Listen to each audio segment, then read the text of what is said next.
warahmatullahi wabarakatuh. Innal hamdalillah nahmaduhu wa nasta'inuhu wa nastaghfiruh wa na'udzu billahi min syururi anfusina wa min sayyiati a'malina. May yahdihillahu fala mudhillalah wa may yudlil fala hadiyalah. Asyhadu an la ilaha illallah wa asyhadu anna Muhammadan abduhu wa rasuluh la nabiyya ba'da. Allahumma salli wa sallim ala nabiyyina Muhammad sallallahu alaihi wasallam wa ala alihi wa sahbihi wa man sara ala nahjihi ila yaumiddin. Amma ba'd. Ayo ikhwah, kita lanjutkan kajian tafsir. Kali ini surat ke-6 ayat 100 masih 150. Masih 150 apa 151? Yang ada ayat wabil walidani ihsana, ayat berapa? 151. Ya. Jadi yang kita akan bahas ini ayat a'udzubillahi minasyaitonir rajim wabil walidaini ihsana. Dan kepada kedua orang tua hendaklah ihsan. Pendapat-pendapat ulama tentang tafsir ayat ini, wa ahsinu bil walidaini ihsanan, artinya berbuat baiklah kepada kedua orang tua dengan sebaik mungkin.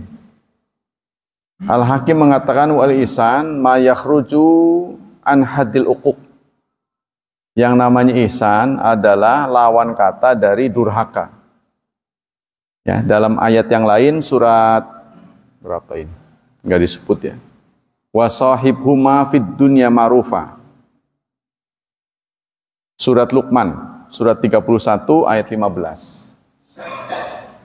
Jadi maksudnya untuk mendapatkan gambaran yang utuh apa maksud Allah ini, kita harus mengumpulkan ayat-ayat ya. Karena Quran itu bukan buku ilmiah. Kita tahu kalau kita pernah mendapat kuliah ya, kalau menggambarkan sesuatu kan lengkap. Ya, contohnya disebut A adalah ini. Nah, Quran nggak begitu. Kadang-kadang keterangannya separuh di sini, separuh di sana gitu. Jadi harus dikumpulkan dari semuanya. Dari baru dapat lengkap. Contohnya setan itu seperti apa? Dikumpulkan. Dari sini begini, dari sini begini, dari sini. Sampai lengkap baru dapat gambaran utuh. Nah begitu juga ini. Di sini disebutkan wabil walidaini ihsana.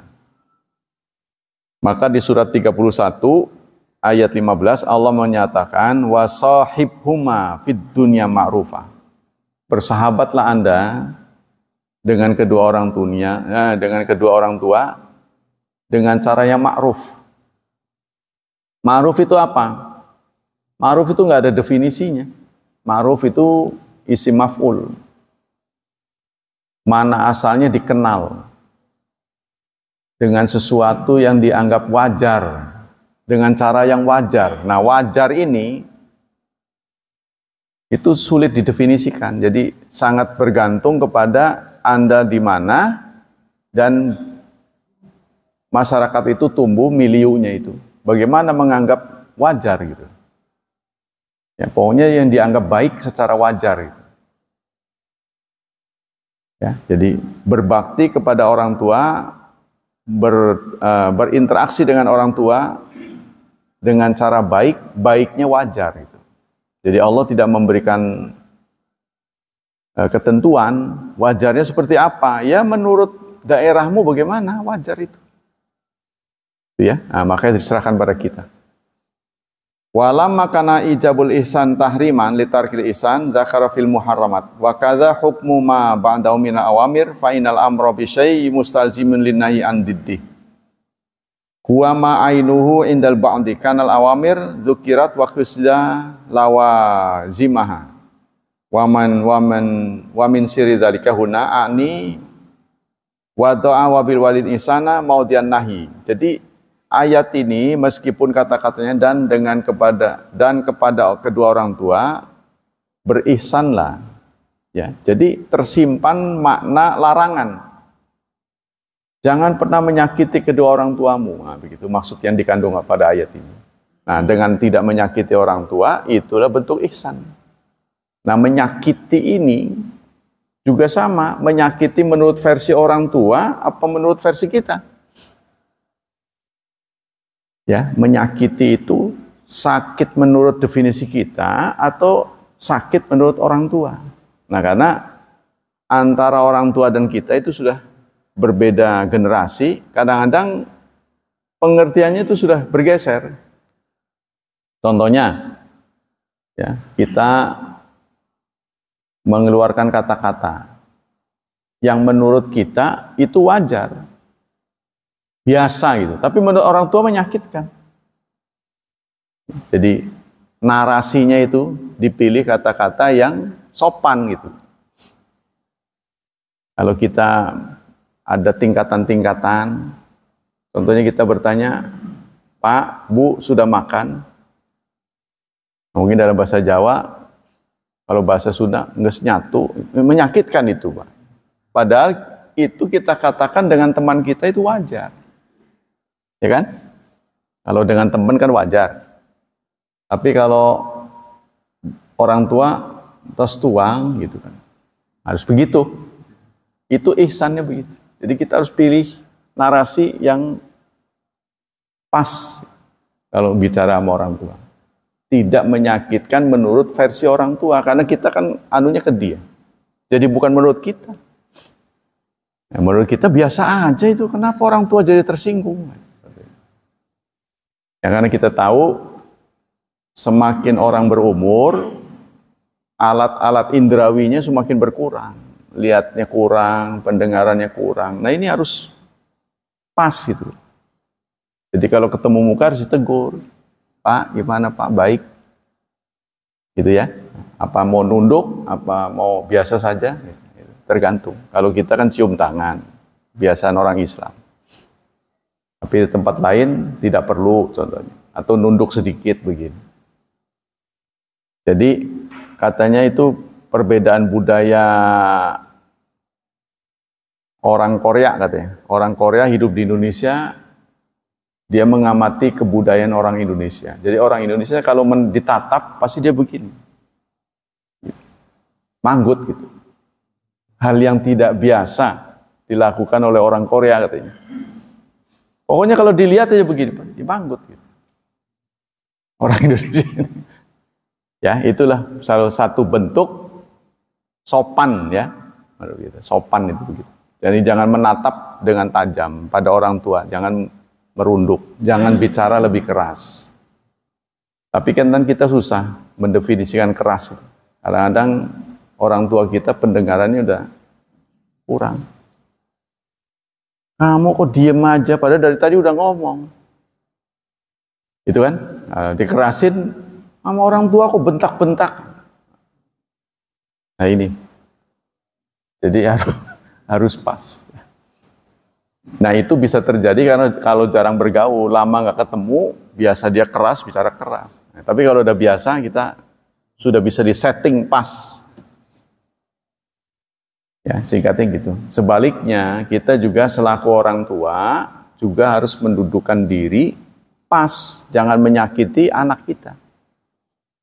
Kadang-kadang kita tuh merasa diri tua, merasa apa yang kita lakukan pasti benar. Anak itu salah. Kalau kita berselisih, anaklah yang salah, saya yang benar. Karena saya lebih pengalaman.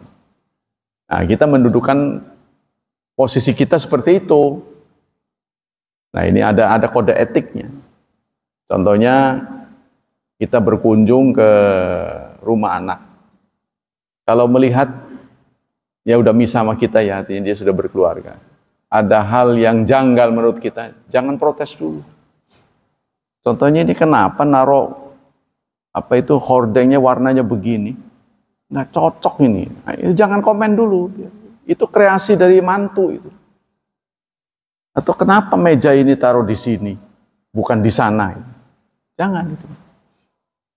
Ya, jadi kalau kita itu dunianya udah dunia kreasi dia.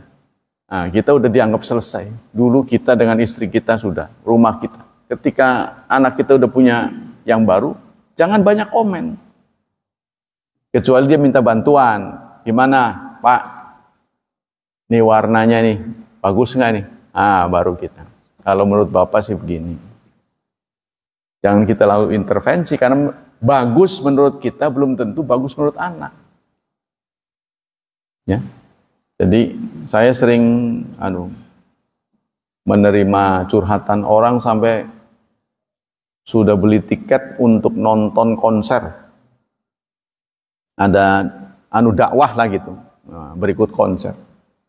Tiketnya mahal. Tiba-tiba orang tuanya datang. Ya mertua bagi menantu kan. Sifat orang tua ini pengen ditemenin gitu loh. Pokoknya dia harus temenin gitu, walaupun di rumah. Jadi kalau sampai anaknya keluar gitu, dia tersinggung. Kenapa saya masuk dia keluar gitu? Ada yang begitu. Gitu. Kalau saya sih justru memberi peluang. Apa ada yang kamu akan lakukan berdua, mumpung ada papa di sini? Ayo silakan. Oh iya, mau berdua-dua. Ya semua anaknya 3. Karena mereka kan susah mau berdua-dua. Kalau nggak ada yang megangin kan. Nah itu kadang-kadang jadi dia melihat peluang gitu. Jadi kita bisa nego dengan baik. Yang penting transferannya lancar gitu kan. Jangan mengganggu. Ya kan? Itu aja sih. Yang penting ada pengertiannya nih ya. Gitu. Ngeledek. Nah, dia pulang bawa oleh-oleh. Gitu aja kita. Jadi jangan menganggap menyudutkan anak tuh sebagai pasti yang kalau berselisih yang menang saya, yang benar saya. Jangan begitu. Karena dunianya sudah berbeda. Dunianya sudah berbeda. Jadi kita ngomong menurut kita benar, itu salah menurut dia. Jadi kita aja. Nah itu tadi kecuali. Ada pengecualian kalau dia memberikan peluang. Pak, bagaimana nih Pak? Nah, dia minta kita kan pendapat, begini. Kita lanjutkan. Wa qala Muhammad Rashid Ridha, berkata Syekh Muhammad Rashid Ridha, ai wasani. Kemudian Allah menyatakan, aku akan bacakan. Ya kan? Ayat ini kan kemarin begitu. Katakan kemarilah. Aku akan bacakan apa yang diharamkan oleh Tuhanmu. Nah, 1, jangan musyrik. Yang kedua, anehnya nggak ada kata jangan. Tapi berbaktilah kepada kedua orang tua. Berarti di ayat ini tersimpan kata jangan. Jangan pernah sakiti orang tua. Nah, gitu maksudnya. Karena awalnya itu jangan musyrik. Nah, yang kedua, berbaktilah. Kan ini kan Allah menjelaskan apa yang aku haramkan. Masa berbakti sama orang tua haram? Ya maka anunya namanya mafhum mukhalafah. Terbalik. Ya, contohnya kita mengatakan sudahlah, kita jangan lama-lama di sini. Nah, berarti suruh keluar. Gitu kan? Nah, ini juga begitu. Aku akan bacakan yang diharamkan. Sudah, jangan musyrik. Yang kedua, berbaktilah kepada orang tuamu. Kan berarti seakan-akan tersimpan haram itu. Bukan maksudnya jangan pernah durhaka. Nah, harus berbuat baik. Itu menurut Muhammad Rashid Ridha. La tattakhinu fi wus'an wa la ta'luna fi juhdan wa yastaljim tarka isa'a wa in sagharat. Ayat ini mengandung pesan jangan pernah menyakiti orang tua meskipun sedikit. Ya, kadang-kadang orang tua itu dengan kesedihannya nangis ketika dia tersinggung. Maksudnya begini, orang itu lebih sakit ketika dikatakan kata-kata kasar oleh anaknya daripada orang lain. Itu maksudnya. Jadi ada dua pihak nih, orang berkata kasar pada dia. Itu dia lebih sakit yang keluar dari anaknya. Sama-sama ya. Dasar bapak bodoh. Itu lebih sakit dia dengar dari mulut anaknya daripada orang lain. Tuh. Ya, karena dia merasa dia yang merawat dari kecil, saat artinya kemungkinan dia bisa celaka kalau sewaktu-waktu orang tua mau dilempar pun bisa ke sawah. Tapi dia rawat dengan kasih sayang. Fa idza huwa khasimun mubin, istilah Allah itu. Kemudian begitu udah gede, udah kuat, ya, dia ngelawan gitu kan. Itu lebih sakit. Nah, maka kita diminta jangan menyakiti ya, karena semakin tua semakin sensitif. La tatakhiru fa kaifa bil uquq al muqabil ghayatil ihsan. Di sini dikatakan berbaktilah. Apalagi kita harus durhaka, itu lebih parah. Di sini untuk memberi kebaikan. Seperti yang dilakukan oleh Ismail. Bagaimana dia bisa memanage impian menjadi kenyataan. Kan? Bagaimana seorang Ibrahim menyampaikan, ya bunayya, inni ara fil manam anni azbahuka. Ini contoh orang soleh, Ismail. Wahai ayah, semalam saya, anakku ya, Ibrahim. Wahai ananda Ismail, semalam aku bermimpi menyembelihmu. Fanzur madza tara, bagaimana pendapatmu? Mimpi. Ya, kalau itu diucapkan oleh bapak kita pada kita, kan itu mimpi, Pak, itu masih begitu. Ya kan? Tapi apa yang terjadi? Dijawab oleh Ismail, faf'al ma tu'maru satajiduni insyaallah minas sabirin. Laksanakan saja, Bapak, insyaallah saya sabar. Ya abatif al ma tu'maru, wahai ayahanda, jalankan. Bagaimana mungkin seorang Ismail bisa memanage mimpi menjadi kenyataan? Nah, kita nggak usah sampai sedahsyat itu, ya kan?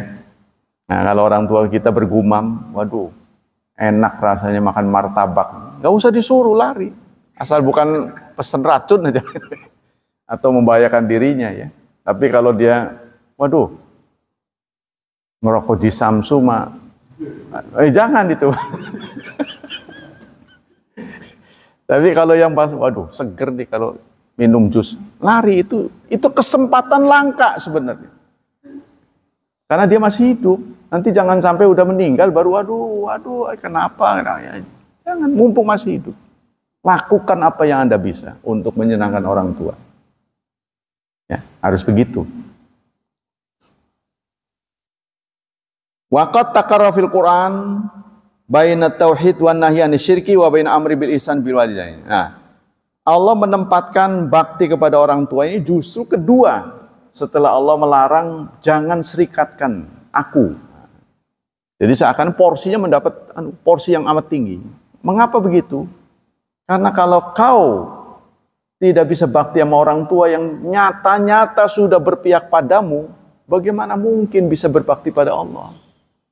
Kalau udah nyata-nyata, dari kecil dirawat, dikasih makan, dikasih pendidikan, ya, sehingga dalam rumah tangga tidak ada gelar, merasa orang tua kita tamat SD aja nggak tamat, saya kan sarjana, jangan begitu. Makanya dalam firman Allah menyatakan wakhfid janahadzulli minar rahmah, rendahkan sayapmu. Nah, sayap itu maksudnya gelar. Kan burung kan mula-mula lahir tuh nggak ada sayap, lama-lama punya sayap. Kita juga begitu, punya keterampilan ini, diaku orang, ya, terkenal, terkemuka. Tapi di hadapan orang tua, kamu tetap anak. Ya, gampang mengucapkannya, susah ya menjalankannya. Apalagi punya orang tua yang bawel. Punya orang tua, seperti contoh saya lah. Mama saya itu orang yang sangat resik. Kalau saya datang, pasti istri juga repot nyuci. Tapi setiap dicuci, dia cuci lagi. Ini buat tersinggung, ini apa nggak bersih? Enggak, saya bilang itu memang udah kebiasaan.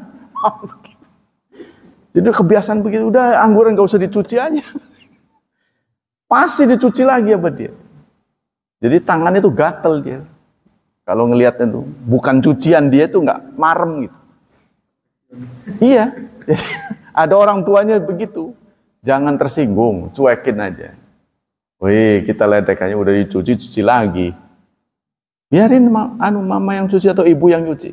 Nanti kalau begitu nggak usah dicuci ya, gitu. Gitu aja. So, percuma sampai 2 kali. Nah, pokoknya begitu. Jadi ada orang-orang tua ini perilakunya menurut anak itu sudah aneh. Gitu. Nah itulah keseharian orang tua. Jangan dipaidok gitu. Jadi kalau kita tahu trik-triknya, insya Allah kita punya trik-trik. Contohnya orang tua itu kalau marah tidak akan lama. Ya, jadi kalau kita dimarahin diam aja. Dia lama-lama kesian sama kita. Nggak jawab. Padahal kita ngantuk. Oh kamu nggak? Ya memang saya salah. Gitu. Jadi ambillah kasih sayang, jangan dilawan. Tapi kalau sudah wa in jahadaka ala an tusyrika bima laisa laka bi ilm. Jika mereka berdua berusaha membuat kamu musyrik, fala tuti'hum. Ada batasannya memang. Jangan taati. Tapi meskipun begitu, wasahibhuma fid dunya ma'rufa. Kamu tetap harus bersahabat. Nah, kita kembali sini. Wa qad ikhtira fi hadhil ayat wa amsaluha al-amr bil wajib minal ihsan 'alan nahi an muqabalatil muharram wa huwal isa mutlaqan lil idzan bi anal isaa ilaiha laisa min sya'niha an taqa'a. Jadi ayat ini dipilih supaya kita berbakti gitu. Menservis orang tua. Tentu kalau kita durhaka lebih parah. Wong ini bukan sekedar nggak menyakiti, tapi baik gitu loh. Ya, menservis gitu. Kalau nggak menyakiti kan kepentingan kita menghindar, jarang ketemu kan bisa kan? Bukan ini, bukan itu. Disuruh mendekat. Ya, dan memberikan kebaikan demi kebaikan pada orang tua. Itu perintahnya begitu. Li'anna khilafu ma taqtadil fitratu salima wal adabul mar'iyah inda jamil umam. Nah, karena bakti kepada orang tua ini diakui oleh semua. Bahkan orang musyrik pun ya, mengakui bahwa bakti pada orang tua itu perbuatan baik. Sampai-sampai orang musyrik pun begitu. Jadi diakui oleh semua manusia. Bakti sama orang tua itu ada perbuatan yang baik. Makanya agama Konghucu, dewa-dewanya itu orang tua. Jadi mereka mendewakan orang tua. Konghucu tuh ya. Konghucu yang barusan sebagai agama bungsu di Indonesia, yang diresmikan oleh Gus Dur. Ya, saudara kita juga yang meresmikan. Ya, jadi mereka dominan menempatkan orang tua. Jadi orang tua itu sebagai dewa. Sehingga kalau ada acara ritual, ya mereka buat meja, tempat altarnya itu orang, terus dikasih bangku kosong, sesuai yang diundang. Bangkunya berapa, cangkirnya berapa, yang sloki kecil-kecil. Itulah tafsir dari ayat 151. Kita lanjutkan dengan hadis-hadis. Hadis-hadis ini saudara, walaupun muqaddimahnya masih elementer ya istilahnya, masih muqaddimah, tapi ini hadis seberayah ini. Nanti apa saja dibahas. Ya, karena ini menyatakan sebagai mausu'at, ensiklopedia hadis. Cuma keterangan tentang sanadnya lebih banyak daripada keterangan hadisnya. Karena memang dia mengkhususkan dalam sanad. Dan ini nasibnya sama kayak saya. Berasal dari non-muslim. Dia orang Hindu. Orang India masuk Islam. Cuma bedanya dia pinter, saya enggak. Gitu. Lalu dia takhasus mengambil spesialisasi hadis. Bayangin dari orang Hindu, orang India. Dan dia kuliah di Universitas Saudi. Ya, itu di Arab Saudi. King Saud, nah, itu dia di situ. mengambil spesialisasi hadis. Nah, keluar dari sana inilah hasil karya dia. Ya, dia aku ini sebagai hadis yang udah pol lah singkatnya. Mengambil dari berbagai sumber, tapi paling tidak hanya 2 yang diambil, Sahih dan Hasan. Jadi ketika hadis itu Hasan, dia uraikan panjang lebar sampai belenek lah sih.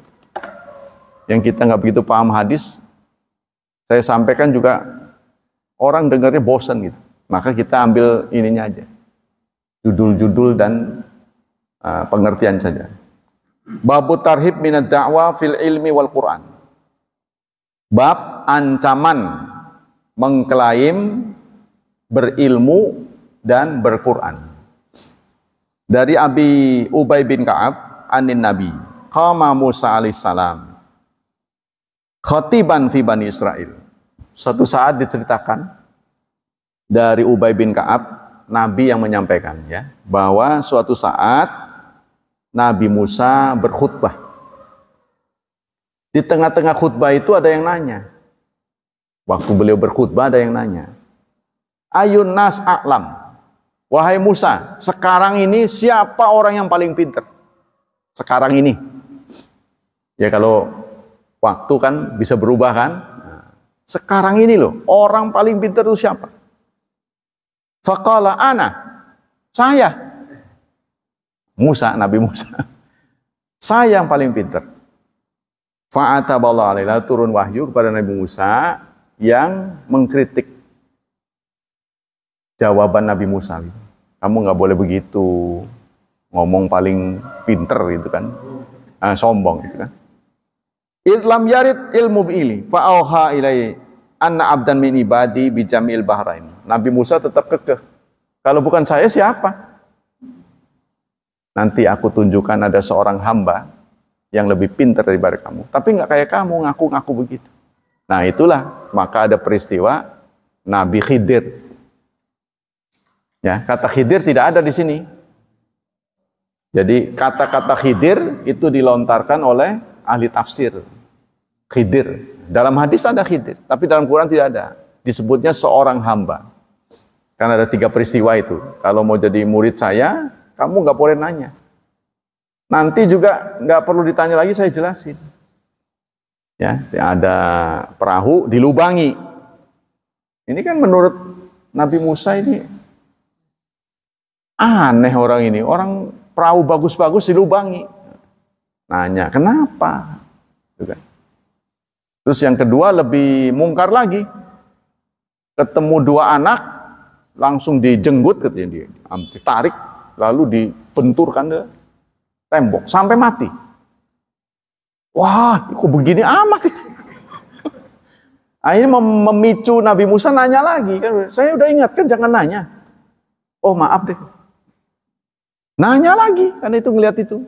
Yang dilihatnya nggak wajar. Nah terakhir itu, datang di satu kampung, perbekalan habis. Nabi Musa habis, sehingga harus minta dijamu oleh penduduk kampung. Penduduk kampung nggak mau menjamunya. Nah, Nabi Musa melihat, Nabi Khidir melihat bangunan yang roboh. Lalu tanpa komando, tanpa perintah dibetulin, direnovasi.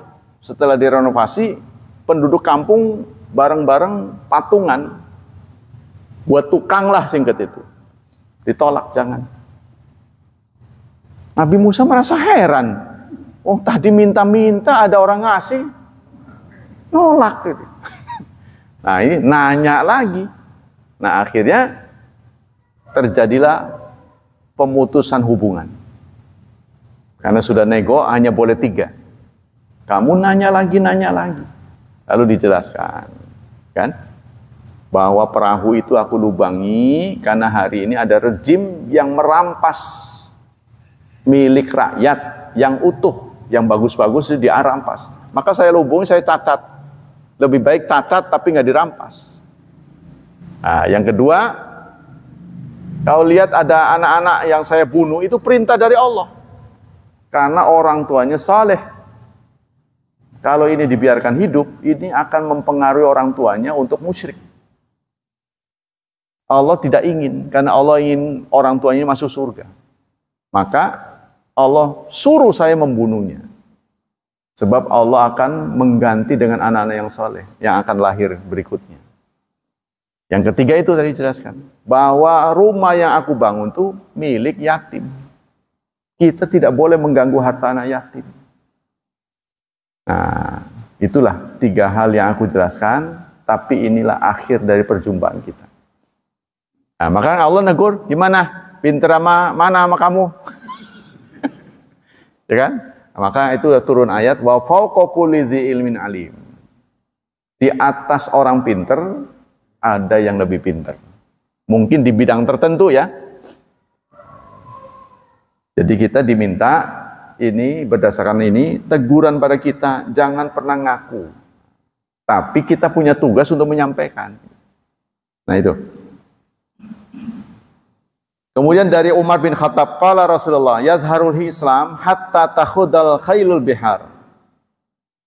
Diriwayatkan oleh Umar bin Khattab, Rasulullah bersabda, Islam akan menang, Islam akan eksis, akan zahir sampai-sampai ya saat Islam zahir itu tanda-tandanya adalah ketika kuda sudah terjun ke laut.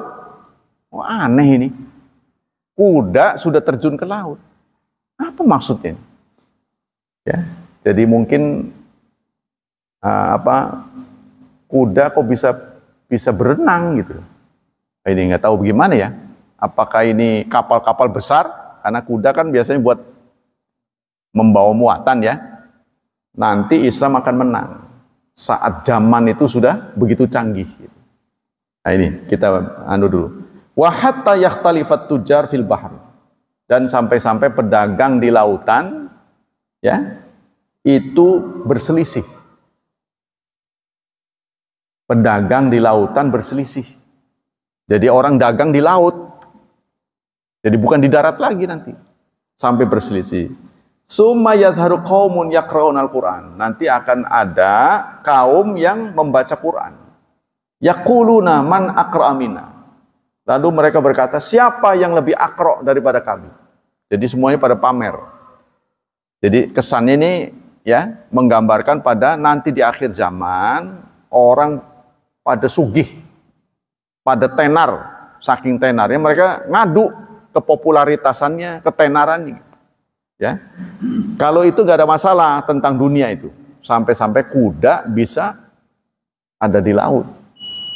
Tapi ini yang dibicarakan oleh Rasulullah adalah nanti akan ada orang yang pintar Quran ngadu dengan yang pintar. Siapa yang lebih pintar? Nah, nanya kepada yang ngerti Quran. Ya, jadi pada pesohor-sohor lah singkatnya. Man afqahu bina, siapa yang lebih fakih, lebih ngerti fikih daripada kita? Summa qala Rasulullah, hal fi ulaika khair? Lalu Rasulullah bertanya, kalau fenomena itu terjadi, bagus nggak? Nih Rasulullah nanya pada sahabat, kalau tiba masanya fenomena itu terjadi, bagus nggak? Ya, tanya kepada sahabat. Qalu, mereka menjawab, Allah wa rasuluhu a'lam. Nah, begitu rendah hatinya sahabat. Kalau menurut saya, bagus. Nggak ada yang jawab begitu. Kalau audiens sekarang kan, kalau menurut saya bagus Pak. Kamu? Enggak bagus. Tapi mereka dengan rendah hati mengatakan Allah dan Rasulullah yang lebih tahu. Ini satu ungkapan kerendah hatian para sahabat. Tentu Allah dan Rasul yang lebih tahu. Jadi mereka enggak keminter gitu ya. Lalu Rasulullah melanjutkan, ulaika waqudun nar. Mereka itu dah kayu-kayu neraka. Ya, orang yang sudah seperti itu nanti akan tiba masanya orang saling berlomba, pesohor-sohor. Kalau sudah begitu, itu tidak ada kebaikan. Jadi yang benar adalah orang yang berilmu semakin rendah. Ya, yang penting itu saya mengatakan kita harus memposisikan sebagai umat Islam yang belajar ngajar begitu aja. Jadi kalau salah yang lagi belajar gitu. Selalu mengupdate diri, menganggap diri ini ilmu Allah tidak akan pernah habis. Kan ada ayat di surat Al-Kahfi akhir. Lau kanal bahru midadal li kalimati rabbi Ya, ada lagi nanti wajibna bisab'ati abhurin mana fidat kalimatullah. Andaikan laut dijadikan tinta. Di ayat yang lain, dan kami datangkan 7 lagi lautan yang serupa dengan yang sekarang ada. Lalu dijadikan tinta untuk menulis kalimat-kalimat Allah. Mana fidat, maka kalimat Allah tidak akan habis. Tuh, saking luasnya ya. Ilmu Allah ini luas sekali. Kayaknya umur manusia itu nggak cukup kayaknya untuk menampung ilmu Allah. Orang semakin tinggi ilmunya, semakin berbahaya. Keselamatan jiwanya semakin terancam. Maka akan memegang kunci-kunci rahasia orang yang ilmunya sudah tinggi. Nah, ini yang tidak dikehendaki banyak orang. Jadi rebutan orang. Ulaika minkum. Nah, lalu Rasulullah berpesan, orang-orang itu dari kalian. Orang-orang tadi itu, yang pesohor-sohor itu, dari kalian. Bukan masa lalu, bukan, tapi di zaman kalian nanti. Min hadhil umat, dari umat ini. Nah ini ya, ini pesan Rasulullah yang kesannya membuat kita rada prihatin ya. Babu tarhib minal kizbi ala nabi. Bab ancaman berdusta mengatasnamakan Nabi. Jadi saya petik satu hadis ini. Kalau diturutin ini banyak benar ya. Cerita-ceritanya banyak. Makan 2 lembar. Cerita begitu aja makan 2 lembar. Jadi ini diriwayatkan si A ini menurut pengakuan si B bagus. Tapi menurut C tidak bagus. Karena menurut D dia begini. Waduh, cerita orang. Dari Ali bin Abi Thalib qala Nabi, la takdzibu alayya. Diriwayatkan oleh Ali bin Abi Thalib, dia mendengar dari Rasulullah, Nabi bersabda, la takdzibu alayya. Jangan berdusta mengatasnamakan aku. Fa innahu, maka sesungguhnya man kadzdzaba alayya, barang siapa yang berdusta mengatasnamakan aku, falyulijin nar, maka dia masuk neraka. Jadi ada orang mengatakan begini. Contohnya ada orang mengatakan begini. Salah satu keindahan Islam, ya, orang meninggalkan apa yang tidak penting. Nabi bersabda,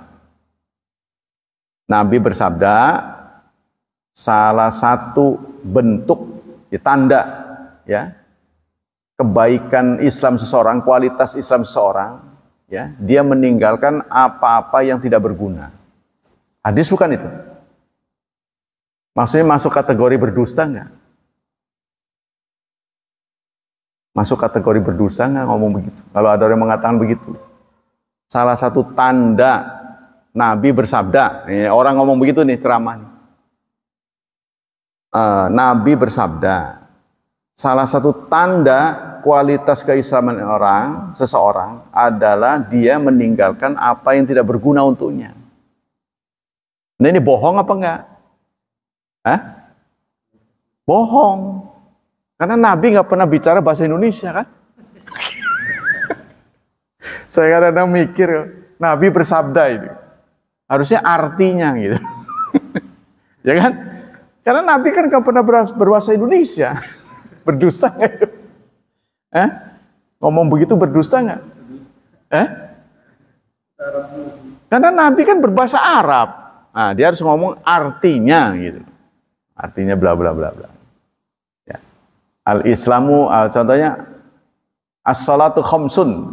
Kalau ada hadis tadi kan min islamil mar'i tarku ma la ya'ni.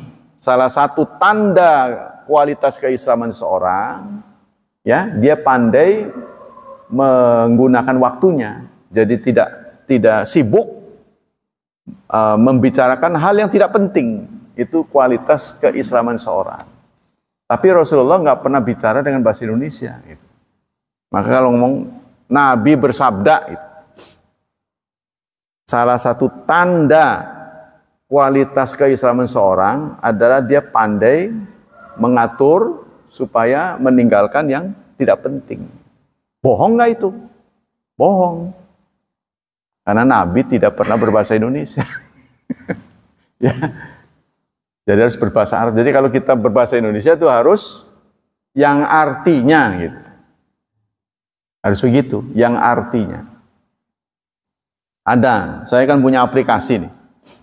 Ada seorang dai berkhutbah. Teman dekat lagi. Berdasarkan sabda Nabi, dia ucapkan bahasa Arabnya. Sahih ini. Saya periksa, dhaif. Waduh. Bohong. Atau orang bisik-bisik di belakang. Diteliti gitu. Di belakang. Saya buka aplikasi. Kan ketahuan tuh, dia ngomong apa, yang penting kita bisa nulis apa yang dia ucap. Ini sahih ini. Dusta. Waduh, emang banyak orang begitu. Jadi ngeri gitu. Jadi kalau kita nggak pas, apakah ini hadis ini benar apa enggak? Ada yang mengatakan ini hadis. Tapi saya nggak tahu persis, itu kan? Nah, kita harus tahu begitu, harus beri keterangan. Ya, kita berterus terang. Jadi jangan sampai kita mengatasnamakan Nabi sesuatu yang kita nggak jelas, nggak boleh. Tuh, baru di sini pesan dari sini. Fa innau man kadzdzaba alayya falyujilin nar. Barang siapa yang berdusta mengatasnamakan aku, maka dia hendaklah masuk ke neraka. Nah, itu ya. Kemudian ini cerita begini panjang pun berlembar-lembar nih. Kalau diturutin mah bisa berhari-hari. Babu karohiyati man'il ilmi wa huwa a'lamu wa huwa ilmul kitab was sunnah. Bab makruh ya, menghalang-halangi ilmu. Ilmu yang dimaksud di sini apa? Diterjemahkan oleh pengarang ini, ilmu pengetahuan tentang kitab dan sunnah. Dari Abi Hurairah diriwayatkan, innan nas yaqul aksara Abu Hurairah. Banyak orang berkata Abu Hurairah keliwatan. Ya. Kenapa Abu Hurairah dikatain orang keterlaluan Abu Hurairah? Karena beliau kalau bicara selalu hadis. Apa saja bicara itu, sepanjang dia ingat, dia akan dari A, dari B, dari C, Rasulullah bersabda. Begini-begini. Abu Hurairah, kalau orang sholat itu ada tamu datang itu gimana? Dari Nabi bersabda. Jadi nggak dijawab kayak saya. Oh, itu boleh. Gitu. Tapi dia nggak jawab. Dari si A, Rasulullah bersabda. Kesel orangnya tuh. Hah? Iya, artinya pokoknya mengurangi sedikit mungkin omongan dia. Gitu. Selalu dijawabnya dari Nabi, Rasulullah bersabda. Bla bla bla bla bla. Nah ini makanya orang ngewadani Abu Hurairah keterlaluan.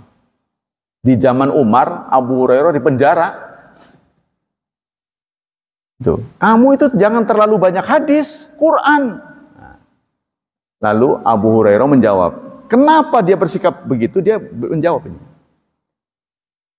Di mananya? Ini. Laula ayatani fi kitabillah mahaddatsu hadisan. Seandainya tidak ada firman Allah. Ini yang akan dia sampaikan. Aku tidak akan menyampaikan hadis. Apa itu firmannya? Surat Al-Baqarah 159 160. Bunyinya begini. Innalladzina yaktumuna ma anzalna minal bayyinati wal huda mim ba'di ma bayyanahu lin-nasi fil kitab ulaika yal'anuhumullahu wa yal'anuhumul la'inun. Sesungguhnya orang yang menyembunyikan apa yang Allah turunkan dari bayinat, dari keterangan-keterangan dan petunjuk, setelah pernah dijelaskan kepada masyarakat dalam Alkitab, dalam kitab-kitab, maka orang-orang seperti itu kelak akan dilaknat Allah. Nah ini kata Abu Hurairah. Kalau bukan ayat ini saya nggak mau. Yang kedua, ya. Nggak disebut ini. Ini 2 ayat maksudnya. Bukan maksudnya 2 ayat ini. Lalu Abu Hurairah mengatakan inna ikhwanana minal muhajirin kana yashghalun safaq. Teman-teman selain saya, kenapa saya banyak berita hadis? Kenapa saya banyak menyampaikan hadis? Karena teman-teman sibuk dengan bisnis.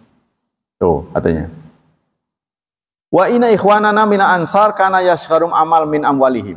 sementara sahabat Ansor sibuk dengan cari penghasilan, cari kehidupan. Wa in Abu Hurairah kana yarzamu Rasulullah bisyibai batni. Sementara Abu Hurairah, ini yang cerita Abu Hurairah sendiri. Kalau Abu Hurairah mah terserah Rasulullah. Puas dengan apa yang Rasulullah berikan. Jadi singkatnya Abu Hurairah itu memang salah satu ashabus sufah. Ya, salah satu sahabat yang mulazamah selalu bersama Rasulullah.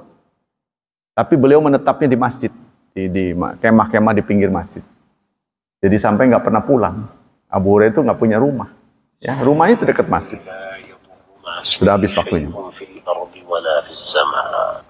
Nah, itulah yang menjadi alasan ya Abu Hurairah kenapa banyak menyampaikan hadis, dan dia banyak hadir saat orang tidak bisa hadir. Jadi kesempatan bersama Rasulullah, kata Abu Hurairah, lebih banyak dimilikinya daripada orang lain.